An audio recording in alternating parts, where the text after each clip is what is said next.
Hello, everyone, and welcome back to another Apostles of Muchinjikwa podcast. We know that it's been a while, but we hope everyone has been well and you've kept strong in these troubling times. And it's our faith in God that will hopefully carry us through. So let's stay strong and let's stay protected.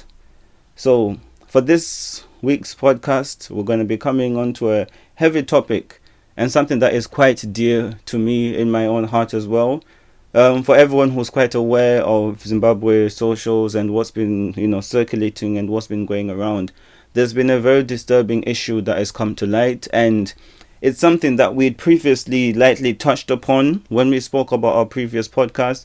When I spoke about education and a woman's worth, it was something that we lightly spoke about, but probably not as much. So today we're just here to give people like the full picture, to get everyone in order to understand and to let everyone know what we believe should be the stance of all the apostolic sectors or all of the Masowe sections in Zimbabwe or anywhere, the stance that we should have. So the issue we're going to be talking today is regarding child marriage. There's an article that's circulating and it shows of a young child who died while giving, in childbirth, and she was only about 14 years old, which is just something very unfortunate to hear and something very sad to see in this day and age. And apparently she was not even allowed hospital care in that instance as well, and then everything tried to be very hush hush.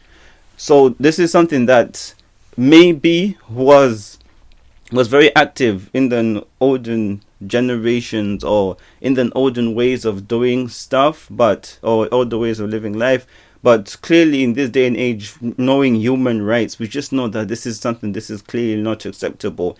So first and foremost, I would just like to say that I think as a community of Masowe, as even for us as apostles of Muchinjikwa, whether you are Masowechi Shanu, whether you are Masowechi Marange, it doesn't even matter. I think we should all just know that child marriage is just a cruel thing to be happening in this day and age. It is something that is taking away and destroying any future that a child is going to have most of the time. And right now is just something that is not acceptable. And it's something that we believe that as a community, why are we not standing together? Let us all have a united voice, come together and stand up against this evil that is trying in order to come into the church, or something that should be stamped out by the church.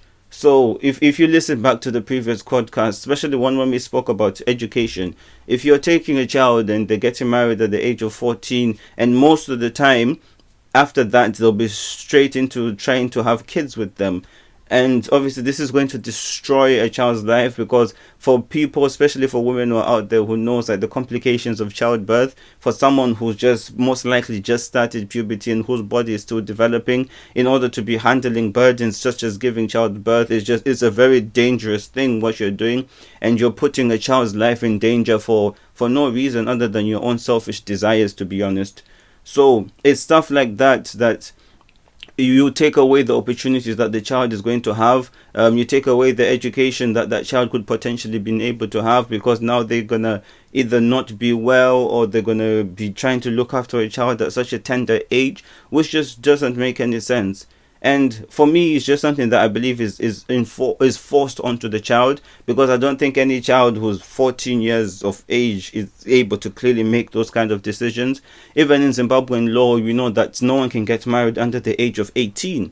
But clearly the enforcement or the implementation of these laws is actually not being done to a standard that is high enough, because this stuff is still going on. And yes, we wish to call upon for laws to be enforced much more strongly, but we should also call as the community first of apostles that this is an evil practice, and we should come together and we should try to deny it. We should try to deny it, and we should try to fight against it as well.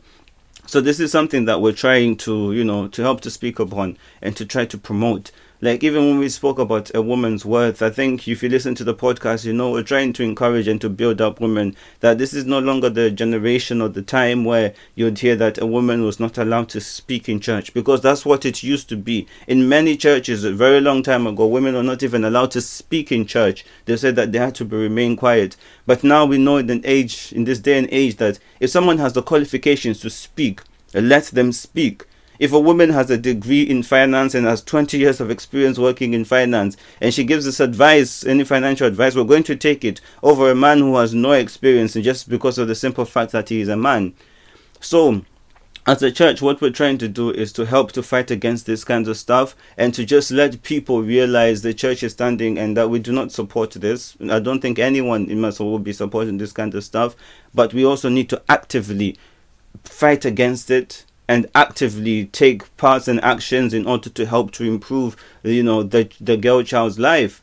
So this is just something that we think is very important. And some people also have to realize the whole reasons of why people are actually doing this as well. Unfortunately, one of the many circumstances that people actually get into child marriage is simply because of the financial benefits that it can bring. As everyone knows, in Zimbabwe or in Africa, we have the system where it's called like lobola, or the bride price, where someone gives a token of appreciation, usually in monetary terms, so it's given as money, to say, oh, thank you for for raising my and taking care of my future wife to be. So this is then something that we do, and most unfortunately, it seems that one of the main reasons why people are giving in and taking into child marriage is because of the kind of situations that their families are in. But if you actually look at it, honestly, you've taken away a child's life by child marriage. You've taken away their future, and any of the potential that that they had, you've pretty much halved it, and you've just made life a lot harder for them. So it's not even a worthy investment. While if you took the opposite route, if you allowed them to be educated, if you allowed them to go to school, if you allowed them to interact with friends, they would have a better mental health, they would have a much higher quality of life, and you see that to be a much more worthy investment, because then their life and their future will actually be brighter, and then they'll actually be able to take care of you, because then they have opportunities that they can actually take advantage of. So this is just something that we wanted to speak as a church, and we wanted for everyone to sort of understand, and we basically just call upon the whole apostolic sector and just say we really need to have a change in this kind of issue. We really need to come together and to speak together so that we can able to actually fight out this issue, because if we allow it to keep carrying on, if we allow it to keep happening, there's a lot of twisted and evil people that are out there in the world, and they will come to the church. You think they're coming to pray, but they'll come to just take advantage of such situations like this. So I'll just lastly say, please, let's come together. Let's stand against child marriage. Let's stand against child abuse. Let's empower the young child and let women realize their worth. And with that, I would just like to say thank you to everyone for listening. If you have any questions, if you have any opinions, please just let us know. We hopefully want to get deeper with this issue with you, see ways in which we can participate, see ways in which we can help each other in order to help the quality of life of the young child. So I'd just like to say thank you so much for today, and glory be to God.